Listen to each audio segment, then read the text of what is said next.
Hey everybody, welcome back to the channel. Snake Doc here, and today we have another pistol review.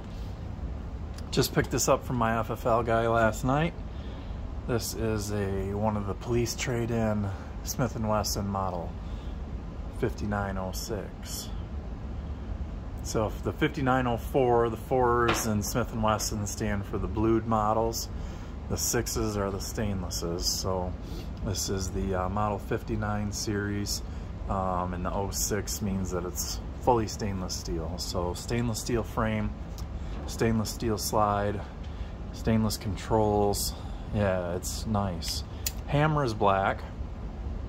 This has a hammer drop safety on it, and then you can see when it stays in the safe position, the trigger can't do anything.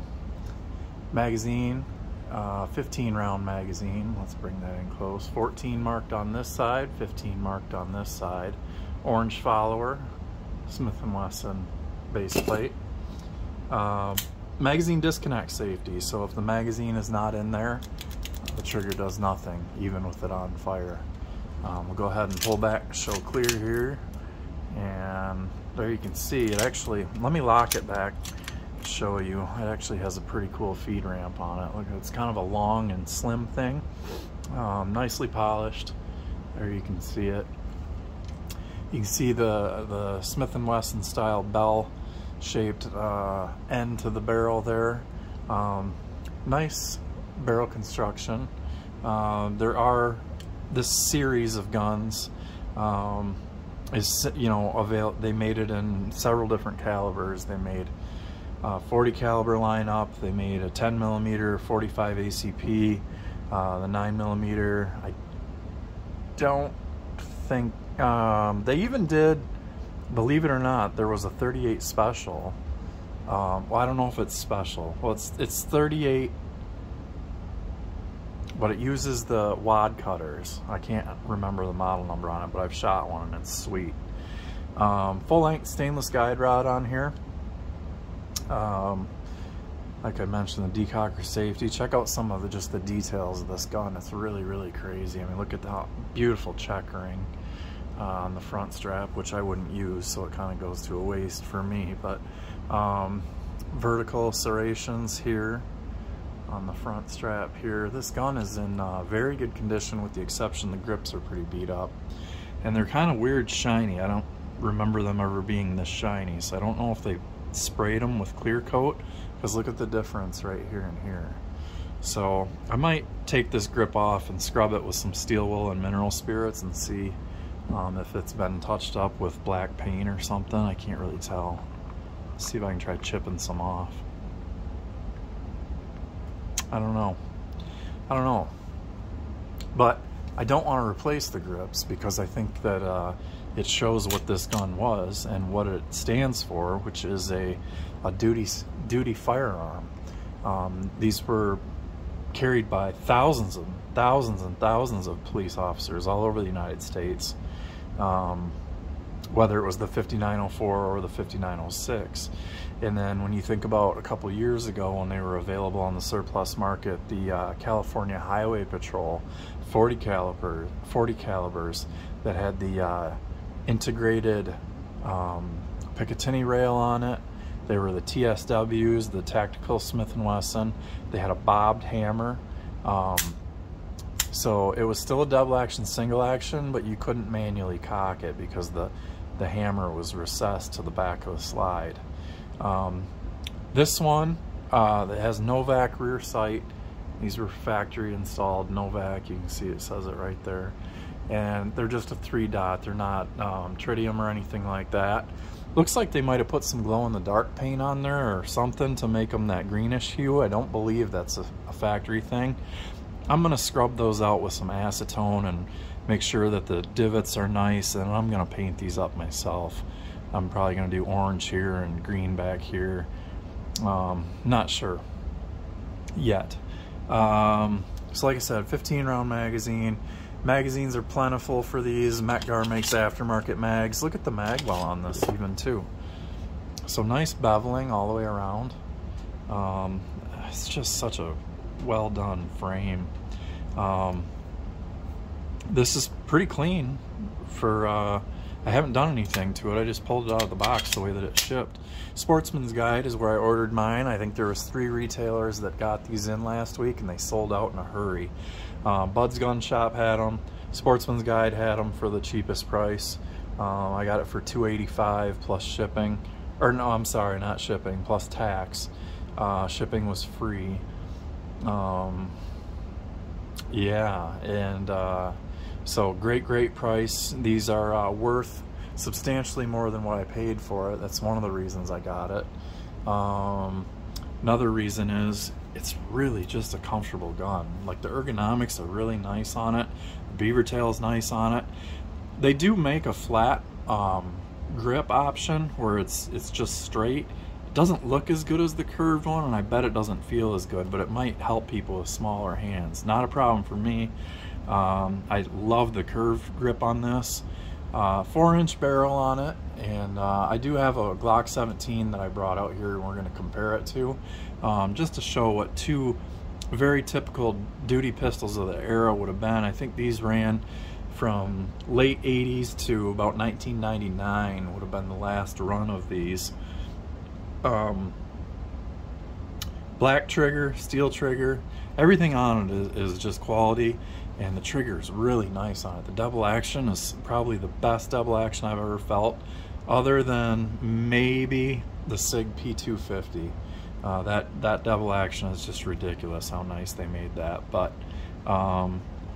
you know, Mark 9mm Parabellum right there on the barrel. I can't tell if there's paint in that or not.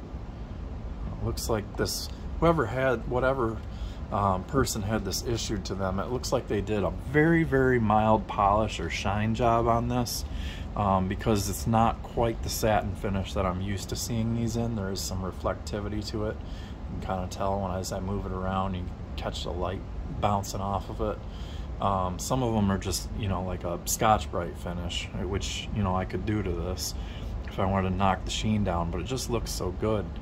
Minimal holster wear up here at the front. It's nothing like it's all stainless, so it's not any finish wear or anything. It's just that the stainless is showing somewhere.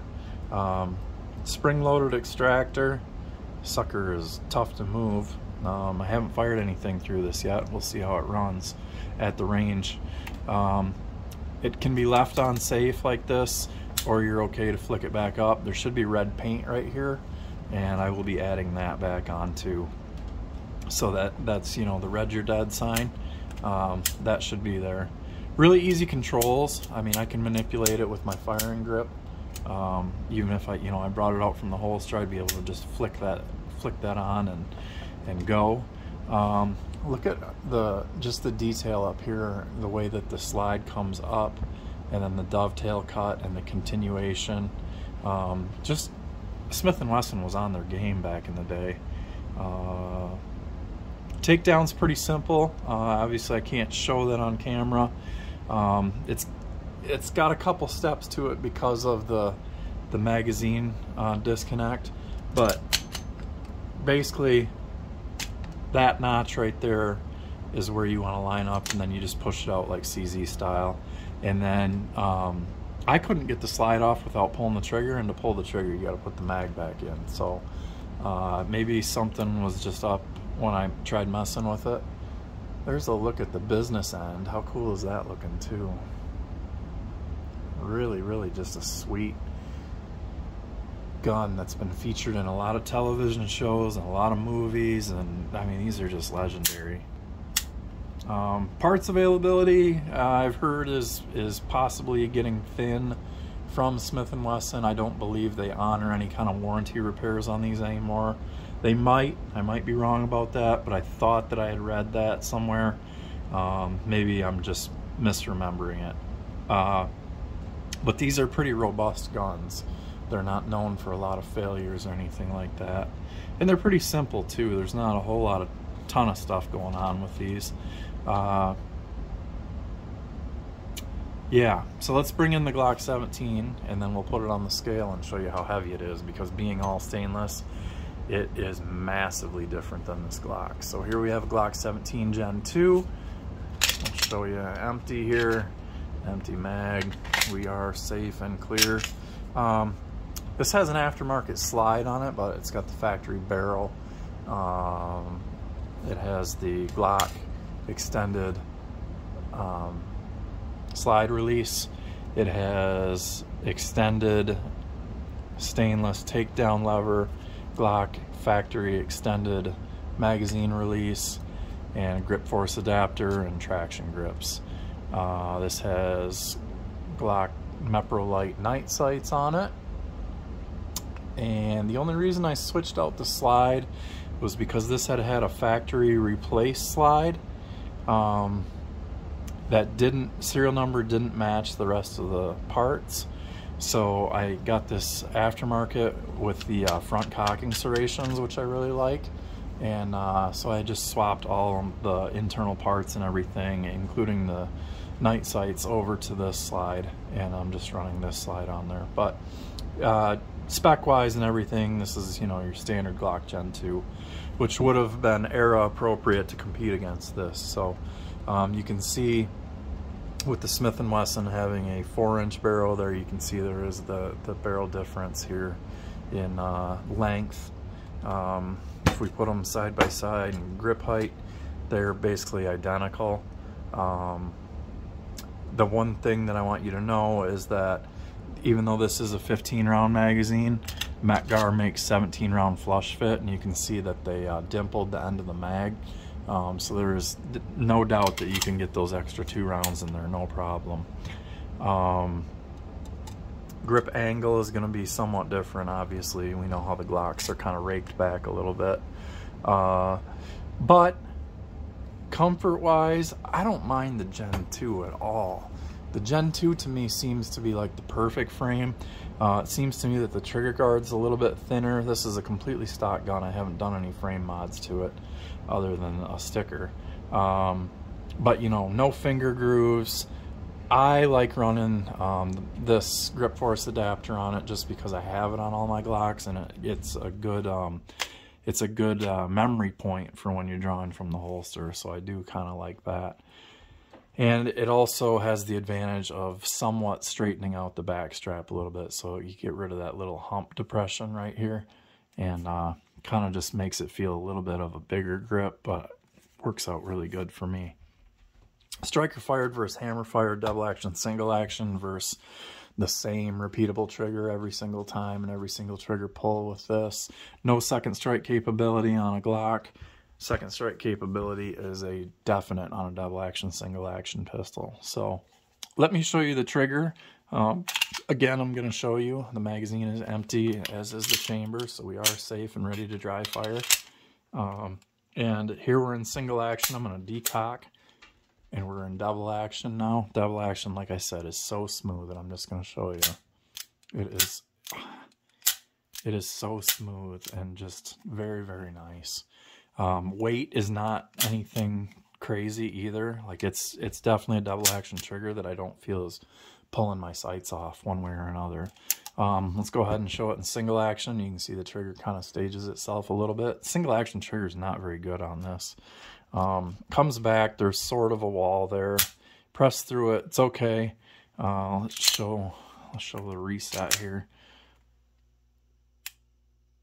So there's, I believe that was the reset. Yep. So the reset is very short and easy to manage. You could kind of hear it click into place. So I really like the trigger on it. I'm very impressed with the double action pull. I don't think I've felt, like I said, maybe the SIG P250 and maybe Beretta 92X with a 13-pound Wilson Combat hammer spring is pretty good too. I don't know if this has had a lot of rounds through it or what, but this just feels really, really good. So let's go ahead and bring the scale in here and wrap up. Show you guys how heavy it is, because it is heavy. There's no question about that. But, okay, so there we're zeroed out. Empty mag, full 36.75 ounces. Whew. Big, big, big. Glock's going to come in way under that. 25.22. So that's 12 ounces heavier. Now, 36.75. What did I say? 12? 25. So it's 11 plus, almost 12. The advantage would be, right, you can turn this thing into a hammer. So not only is it hammer fired, but you could use it as a hammer. This, I wouldn't recommend that. Keep it this way and just beat them with the slide. Beat them with the metal, not the polymer. So, but this one, you know, smash away. Yeah, that's it. So there it is. Beautiful gun. I really hope a lot of my viewers were able to take advantage of this deal while it was out there. Hopefully you were on some forums and you heard about it and jumped at it. At first I was like, nah, I'm not gonna do it. And then I was like, you know what? $308 shipped. Like, you're crazy not to. So jump on it now. That's what I did, and I'm glad I did because I'm really impressed with it. So stay tuned for some more videos. I'll probably do some shorts videos once I get my sights painted up the way I like them, and then see what's going on with these grips here, if that's paint or what they did to it. But anyways, Smith & Wesson 5906 full stainless 9mm double action, single action, 15 round duty pistol. Legendary.